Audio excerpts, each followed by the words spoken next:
Hey, Cass. Hi, Mark. It's Hey. great to meet you. Oh, great to meet you. Sorry about the delay. We're slightly behind, as you see. No, I was worried it was something at my end, but I completely understand. You Thank are you, a sir. busy man, but Thank you, sir.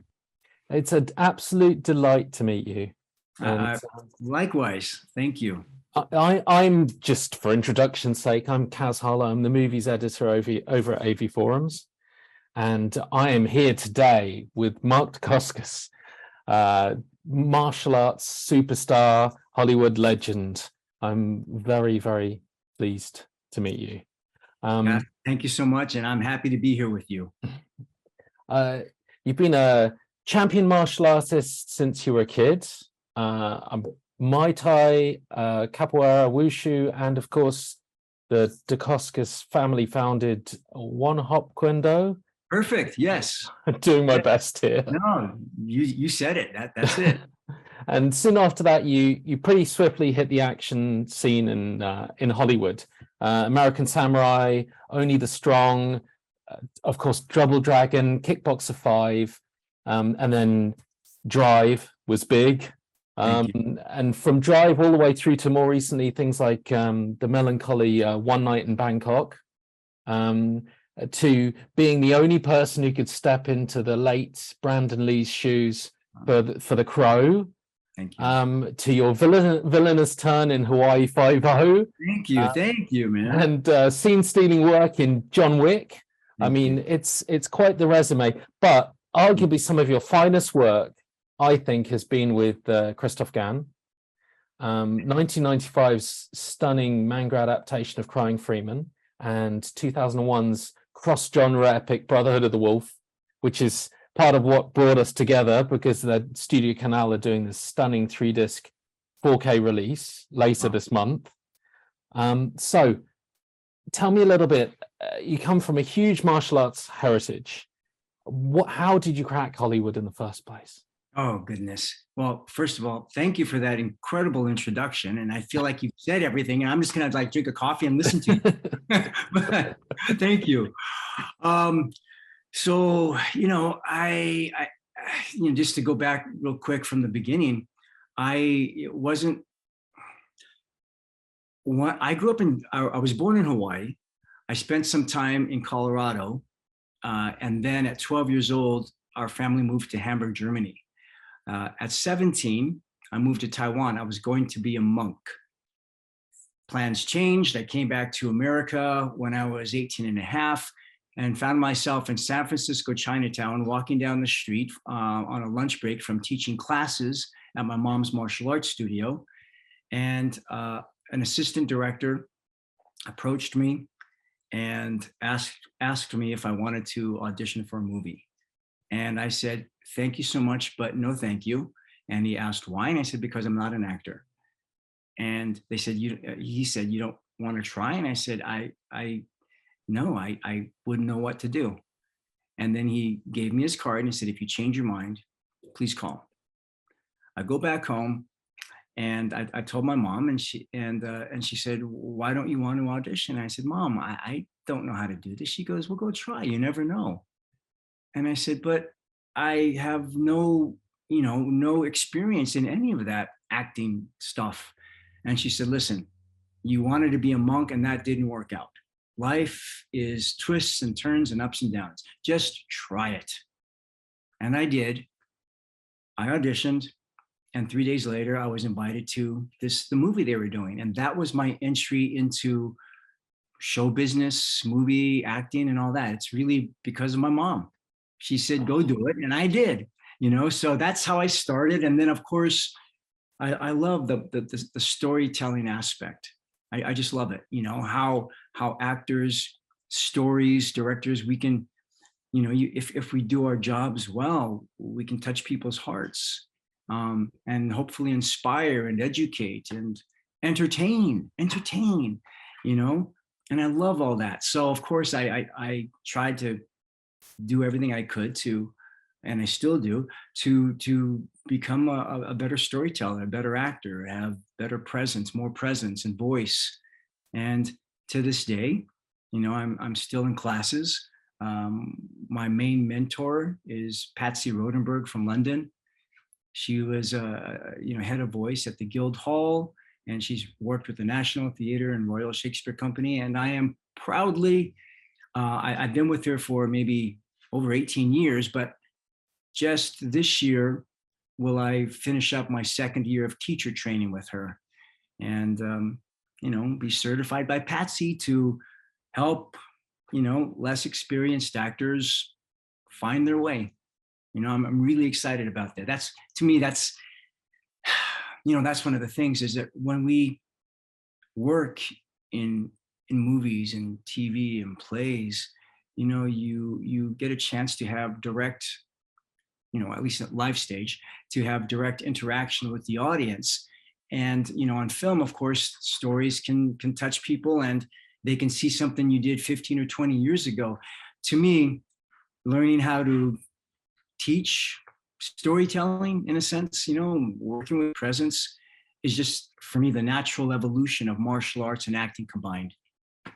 There, Cas. Very nice. It's giving, it's coming full circle, giving it back, isn't it? That's tremendous. Yes, sir. Yes, sir. I mean, for me, that's what it's about. It's like the cycles and the seasons in the year. It's that season for me to give back.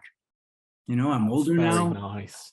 It's Thank you. very nice. But I mean, it is, what a career. I mean, so you start, thanks to your mum, you crack in things like Angel Town, I think, and then Only the Brave. You have done your homework, sir. I am very impressed. I have Thank you. seen them all. Oh, thank you. Thank you. Even better. Yeah, yes, it's since a teenager, I think it's been, it's been one of those things when you capture a film like Crying Freeman, and it gets to you at the right age. Right. You're like, where is this guy? I want him to be in everything.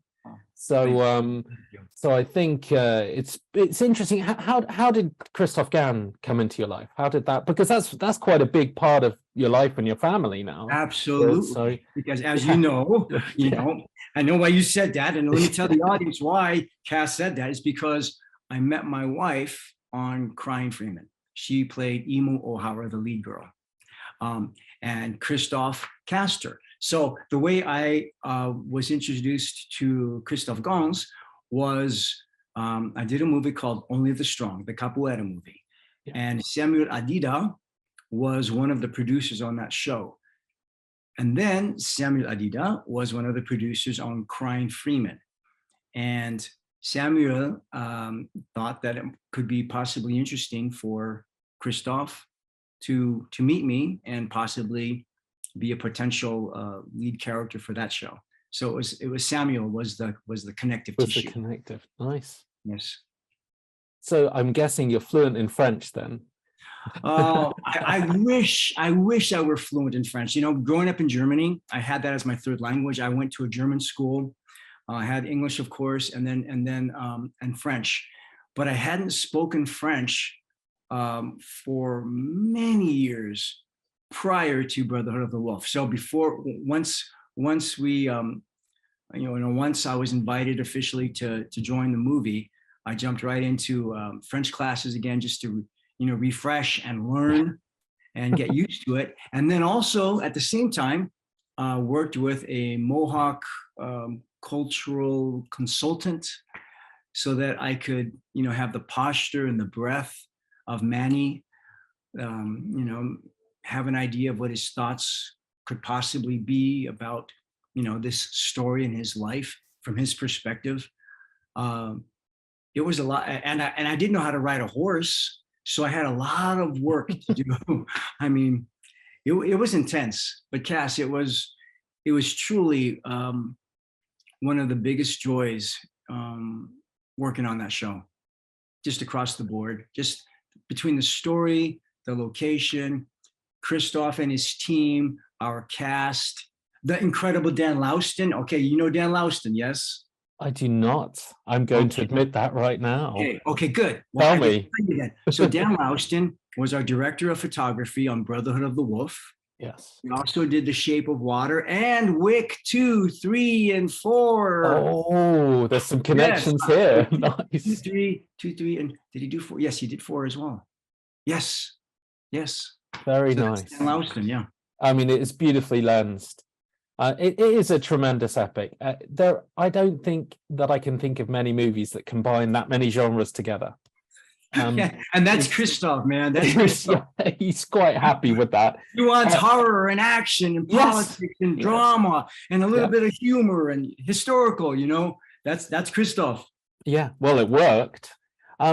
Interestingly, revisiting it, and I have to say, from the opening scene when you jump off the horse, I would never have guessed you can't ride a horse. Oh, thank you, thank you. Because he shoots it in slow motion. It's very clear that you're just jumping off the horse like you do it all day long.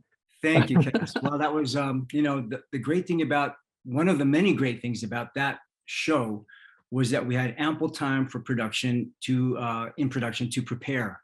Preparation. Yes, I can see that. And a lot of shows, and a lot of shows, you know, the productions don't have the luxury of ample, you know, preparation. Yes, and I can see how that would be difficult, particularly with choreographing martial arts as well. But it was fantastic. But another thing, I always knew it, but on revisiting, it was very clear. You know, Manny is the heart and soul of Brotherhood of the Wolf. I get that there are a lot of different characters and there are a lot of different players, and there's a something of a switch up to reveal that the guy who's been a detective all along is also a martial artist, is also trained, presumably by Manny. But Manny is the heart and soul. He's the reason, and in fact, that means you're the reason why you actually care, because his character is perhaps different from even the main detective character, because he's got his own motives, he's got his own relationship with Monica Bellucci's femme fatale, he's got something else going on. Manny's straight up and down, read your heart, surpotage. You know, he's a very honest character in that, and he's also the one who goes up against the wolf and the people behind it. So I found that he is the heart and soul. And I think that the film itself wasn't recognized in the right places at the right time, a bit like Crying Freeman. It felt like there was a delay between how it hit the international markets and how it hit the US markets. And I for me, it was a pretty impressive piece in Christoph's career.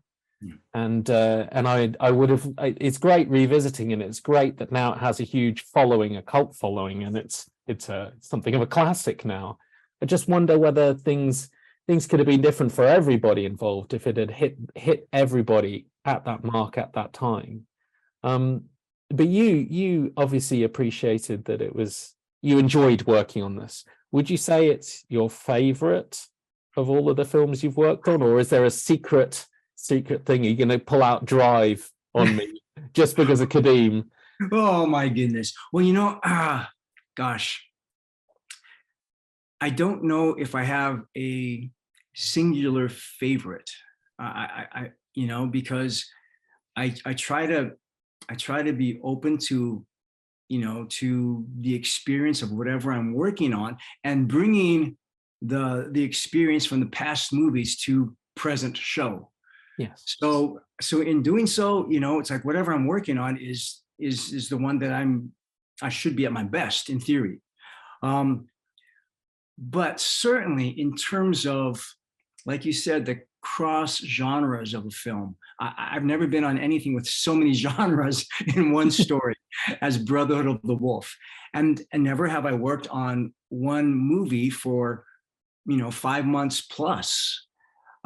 Nor have I ever worked on a movie that with our, my goodness, how many locations do we have? 16 locations plus, and only one day in the actual studio. I mean, we were on location in the elements with the rain and, the wind and the cold. All that was for real, at least for my character, with the exception of one day in the studio, and then we had, animals, and I mean, everything was just practical. So in terms of an overall adventure, nothing even comes close, on and off camera. Yeah.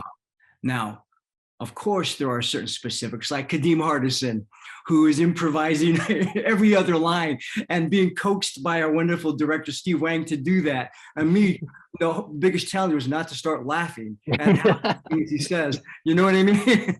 It's like, so, every movie has great things. I got to meet my wonderful wife, wife is life, my wonderful wife on Crying Freeman, which was a Christophe Gans Samuel Adida production.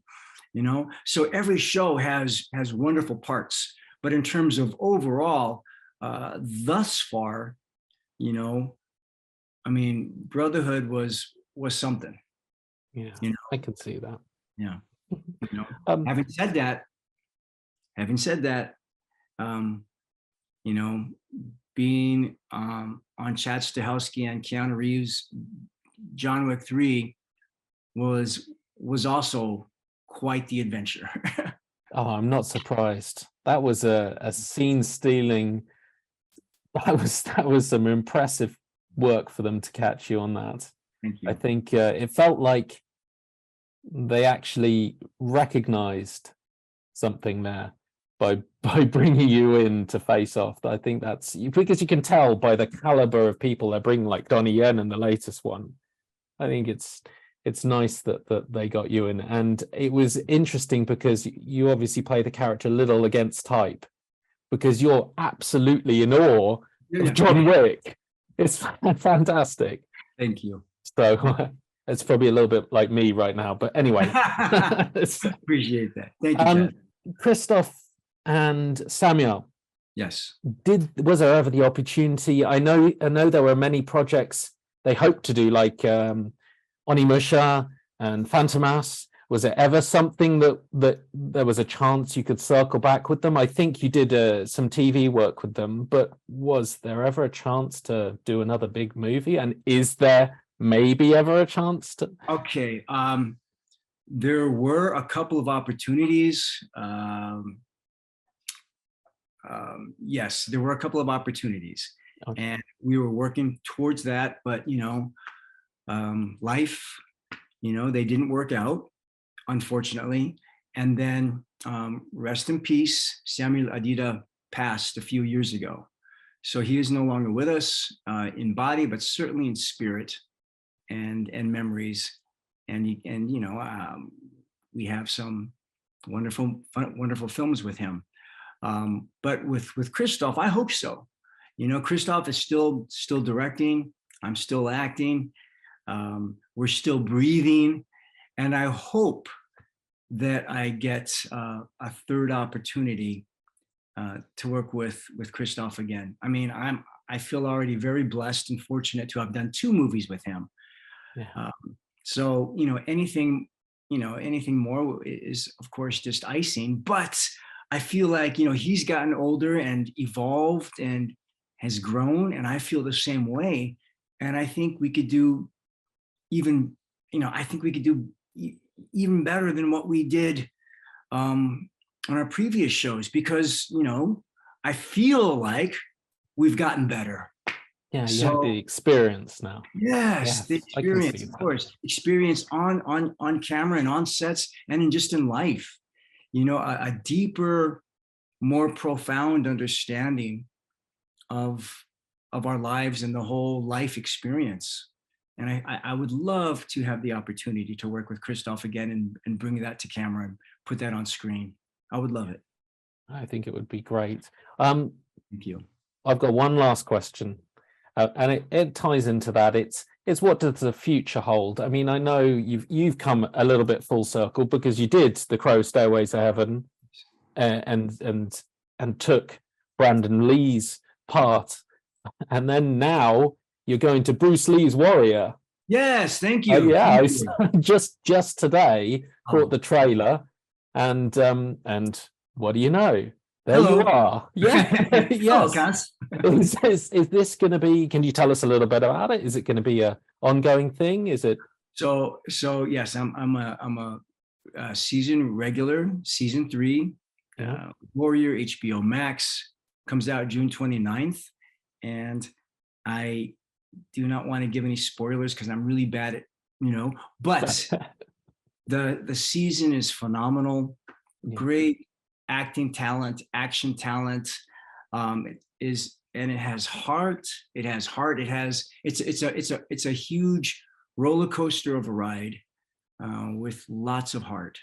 And cast and crew, they put everything into it, man. It's something special. So I hope you get a chance to check it out. Oh, I definitely will. I've watched the other two, and getting. I mean, after Wu Assassins, I think that it's nice seeing you do something in the long form.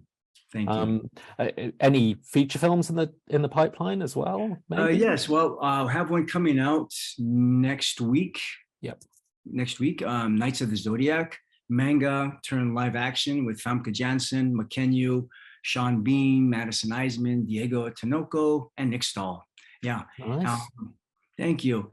And some very interesting possibilities coming up in the very near future. So we shall see.